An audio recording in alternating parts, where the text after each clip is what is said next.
வணக்கங்க. நான் உங்கள் ஜோதிடர் ஸ்ரீ சக்ரா பாலாஜி சேனலிருந்து ஸ்ரீ சக்ரா பாலாஜி பேசுகிறேன். எனக்கு நம்மளோட சேனலை பார்த்து இருக்கும் சில பேர் கால் பண்ணி சில சந்தேகங்கள் கேட்டிருக்கிறாங்க. அந்த சந்தேகம், கடவுள் இருப்பது உண்மையா, தந்தை செய்த பாவம் மகனை தான் சேருமா, மற்றும் விபச்சாரி தாசி என்றால் யார், என்ன அர்த்தம் என்று சில கேட்டதுக்கு இணங்க உங்களுக்கு அன்போடு பதில் சொல்கிறேன். கடவுள் இருப்பது உண்மைதான். அதற்கு உங்களுக்கு புரியுற மாதிரி சொல்கிறேன். உண்மையான அர்த்தமும் அதான். உங்களுக்கு உங்கள் அப்பா இருக்கிறாங்க, அவங்கள தெரியும். அப்பாவோட தாத்தாவை பார்த்துருப்பீங்க, ஃபோட்டோ இருக்கும், தெரியும். தாத்தாவோட தாத்தாவை உங்களுக்கு தெரியுமா? அந்த தாத்தாவோட தாத்தாவை உங்களுக்கு தெரியுமா? ஃபோட்டோ இருக்கா, வீடியோ இருக்கா, ஆதாரம் எதாவது இருக்கா? இல்லை.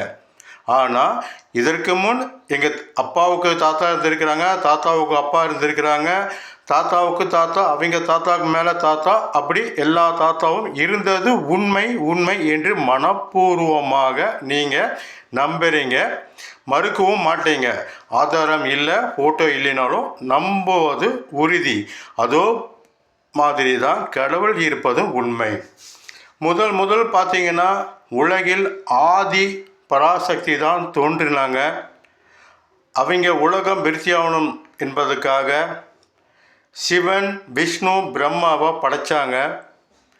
இவங்களுக்கு பெண்ணாக மனைவியாக வர வேண்டும் என்பதுக்காக பெருமாளுக்கு மகாலட்சுமியும், பிரம்மாவுக்கு கலைமகள் தாயும், சிவனுக்கு அந்த ஆதி பராசக்தியே மனைவியாக வந்தாங்க.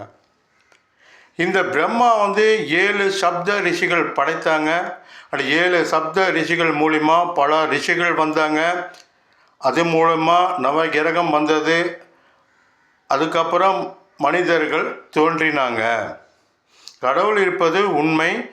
நம் அப்பாவுக்கு அப்பா இருந்தது உண்மை. அந்த அப்பாவுக்கு அப்பா தாத்தா இருந்தது உண்மை. தாத்தாவுக்கு அப்பா தாத்தா இருந்தது உண்மை.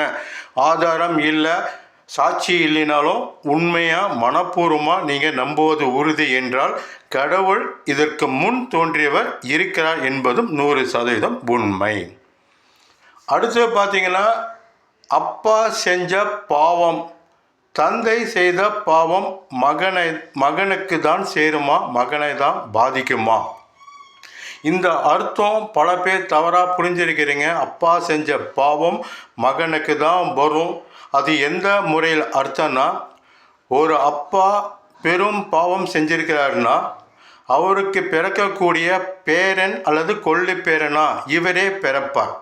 யார் பாவம் செஞ்சாரோ அந்த அப்பா, புண்ணியம் செய்திருந்தாலும் சரி, பாவம் செஞ்சிருந்தாலும் அவரோட பேரனுக்கோ இல்லை கொள்ளு பேரனுக்கோ இவரே பிறந்து இவர் செய்த பாவ புண்ணியம் இவரே அனுபவிப்பார்.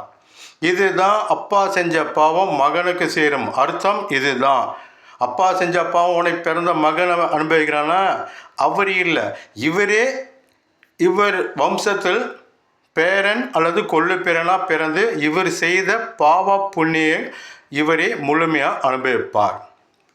அடுத்து பார்த்தீங்கன்னா, விபச்சாரி தாசினா யாருன்னு கேட்குறாங்க. பல பேர் சம்பந்தம் இல்லாமல் தவறான கருத்து புரிஞ்சுக்கிட்டு இருக்கிறாங்க. உண்மையான விபச்சாரி தாசி அப்படின்னா யார்? இன்னும் பச்சையாக சொல்லணுன்னா தயவு செஞ்சு மன்னிச்சிருங்க. தேவடியா என்றால் யார் அப்படின்னு ஒரு அர்த்தம். இது உண்மையுள்ள பார்த்தா கொடூரமான வறுமை, கஷ்டம், குடும்ப கஷ்டம், இதன் காரணமாக ஒரு பெண் விபச்சார தொழிலுக்கோ இல்லை தாசி ஆகுவதனாலேயோ இவர் விபச்சாரியோ தாசியோ இல்லவே இல்லை. நல்ல கணவனும் நல்ல குழந்தைகளும் நல்ல வசதி வாய்ப்போடு நல்ல உயர்ந்த நிலையில் இருக்கும் ஒரு பெண், இது அனைத்தும் இருந்தும் கணவனுக்கு தெரியாமல் வேறு ஆணிடம் கள்ள தொடர்பு வச்சு செல்லும் பெண்ணே 100% விபச்சாரி தாசி தேவடியா ஆகும். இவளே மிக சிறந்த தாசி ஆவாள். மற்றபடி தன் கஷ்டத்துக்கோ கணவனோட சூழ்நிலைக்கோ குழந்தை இருக்கும் சூழ்நிலைக்கோ குடும்பம் கொடூரமான வறுமை கஷ்டம் பிணி இதனால் ஒரு பெண் தன் குடும்பத்துக்கு தியாகம் செஞ்சு விலை மாதா மாறுவதனால் அவர் விபச்சாரி இல்லை. அவருக்கு நல்ல ஒரு வாய்ப்பு சந்தர்ப்பம் எதுவும் கிடைக்காத சூழ்நிலைத்தால் வறுமையினால் விபச்சாரி ஆபவள் விபச்சாரி இல்லவே இல்லை. உயர்ந்த வாழ்க்கை அமைந்தும் கணவன் இருந்தும் குழந்தை இருந்தும் விபச்சாரி வேறு ஆணிடம் தொடர்பு கொண்டு வாழ்பவளே உண்மையான விபச்சாரி தாசி ஆவாள். வணக்கம், உங்கள் ஜோதிடர் ஸ்ரீ சக்ரா பாலாஜ் சேனலிருந்து ஸ்ரீ சக்ரா பாலாஜ். வணக்கம்.